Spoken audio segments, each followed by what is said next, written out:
Hello, my fellow Nigerians. Tinubu's real trouble are just beginning.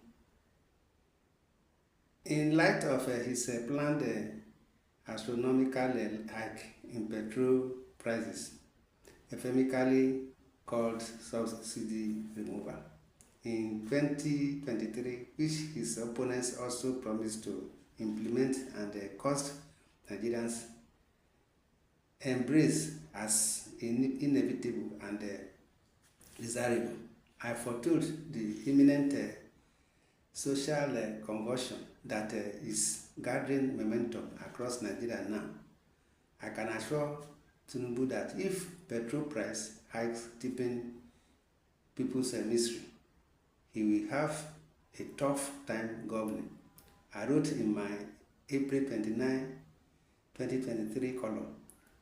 I followed this up with more than half a dozen columns on the same theme. When you remove subsidy from an all-important product like petrol that literally regulates every facet of life in a country like Nigeria, which also has the dubious honor of being in perpetual competition with India for the status of the world's poverty capital, and then follow it up with a massive devaluation of the national currency, even when the country is hopelessly import dependent. You unleash essential demons that compel vast swaths of people to choose between life and death. False assurances that the mass agony in the country is only temporary, or that the pains people are grappling with are mere precursors to future gains, or even that there is light at the end of the tunnel only aggravate people's angst. There are two reasons for this. Most people know that based on past experiences in Nigeria, notably during Babangida IBB Reunion's SAP, which Tinubu merely proposed and renamed, and elsewhere in the developing world, where the IMF and the World Bank dictate economic policies. There has never been a single example of this source of pains ever transforming into gains for the masses of the people. Second, people outside the circles of power and privilege realized that the pains are being borne only by the poor. Tinubu, for example, bought a new presidential jet worth millions of dollars even before the spineless National Assembly had a chance to rubber stamp it, as is now their want among other profligate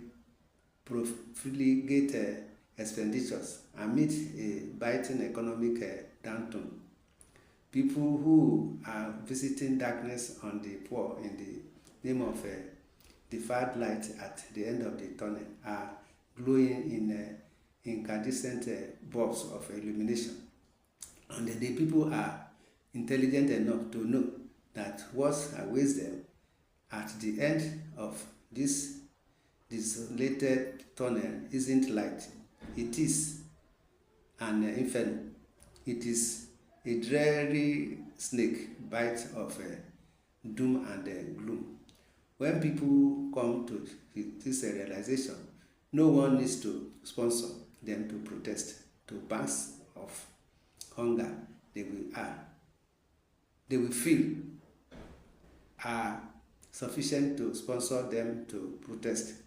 The sensation of a hopelessness that overcomes them is a bigger motive force for protest than the political mechanization of any politician.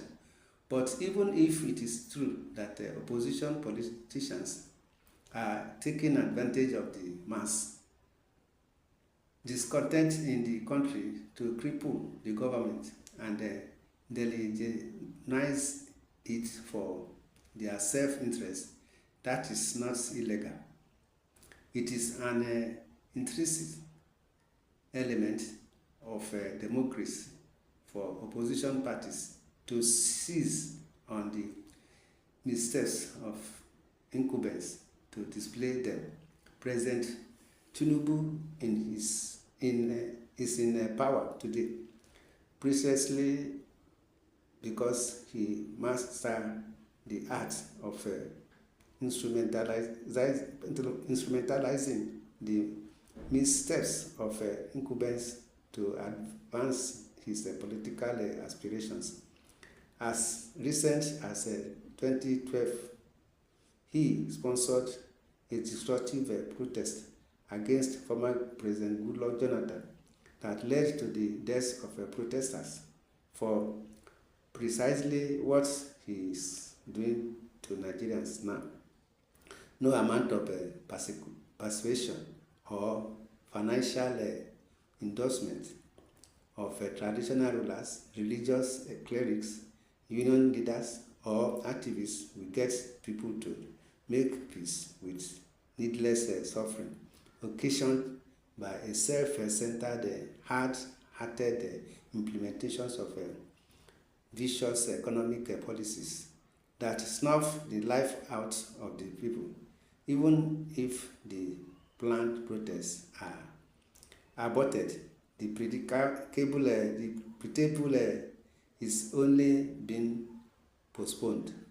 The only way Tinubu can retain legitimacy and earn the trust of the people is to reverse the deep, stinging hurt his policies have caused to the vast majority of our people.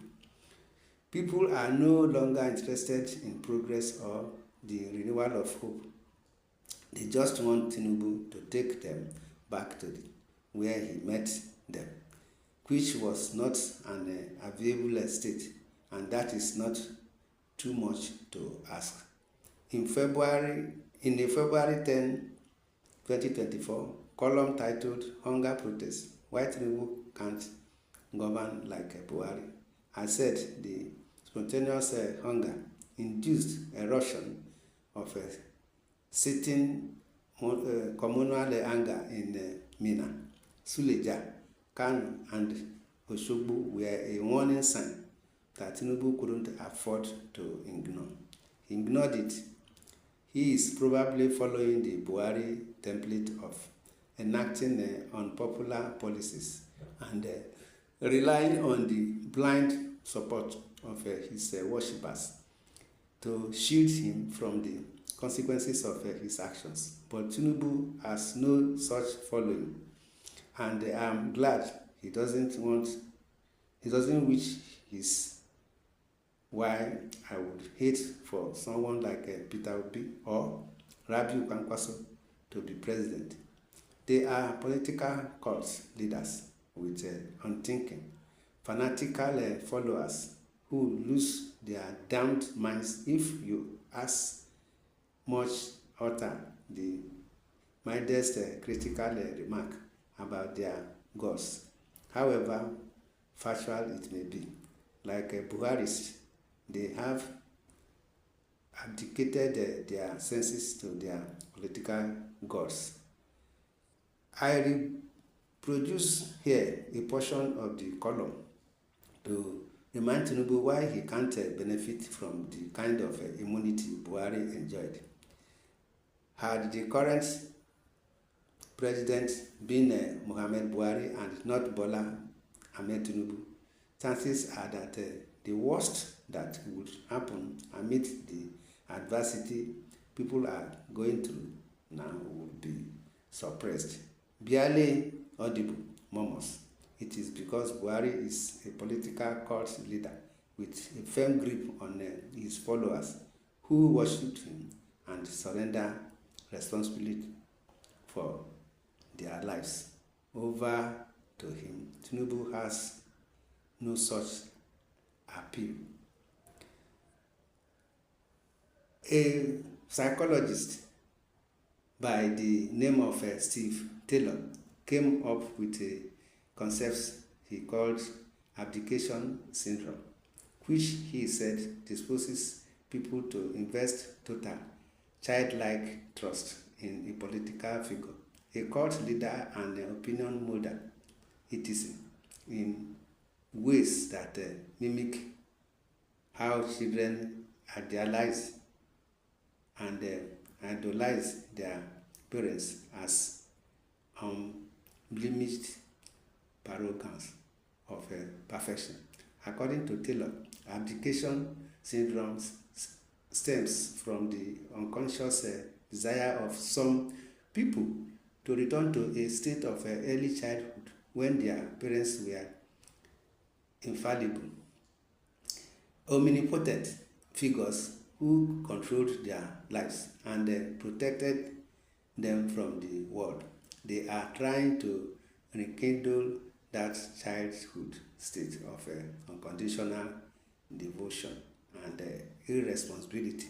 Buhari is lucky to benefit from abdication syndrome in Muslim northern Nigeria, broadly conceived, which explains why he got away with murder for 8 years when he increased petrol price by a step margin in 2016.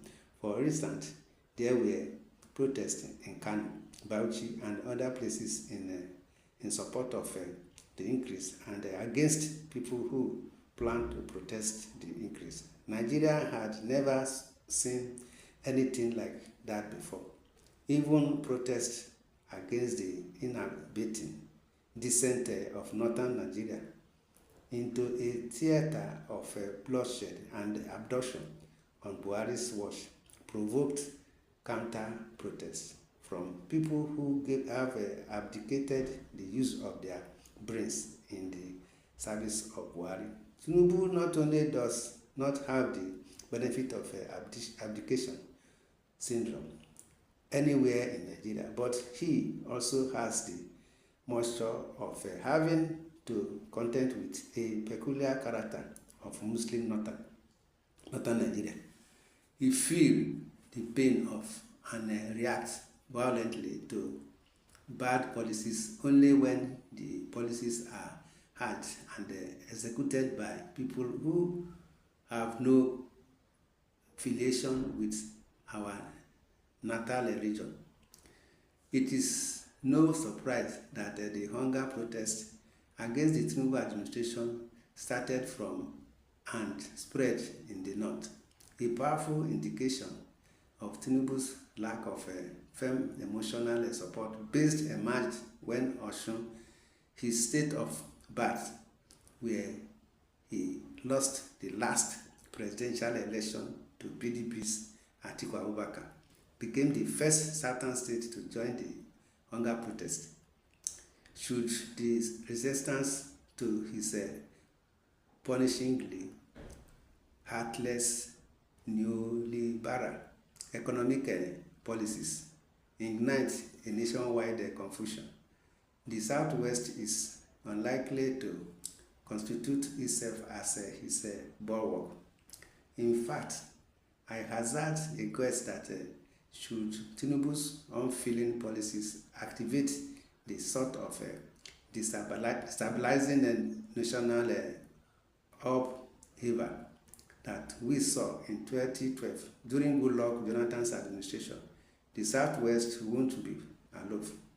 It is likely to join in. And of course, Tinubu is deeply unpopular in the Southwest.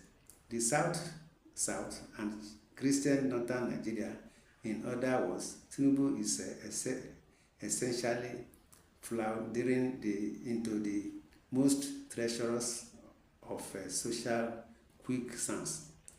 His only fortification against danger is not just good governance but compassionate governance.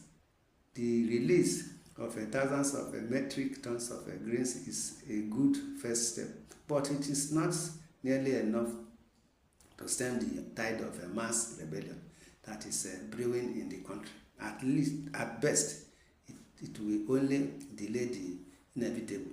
The truth is that Nigeria can't survive a total withdrawal of petroleum subsidies without an adequate, systematic, well-planned public transportation system. To do away with petrol subsidies, the government must first create conditions where car ownership and patronage of commercial transportation are a luxury. Oh, my fellow Nigerians, what do you see to this? We should tell the president to do the needful. Do the needful so that Nigeria will move forward, and he too will have peace of mind. In the comment section, give your own opinion and subscribe to this channel. Thank you and God bless.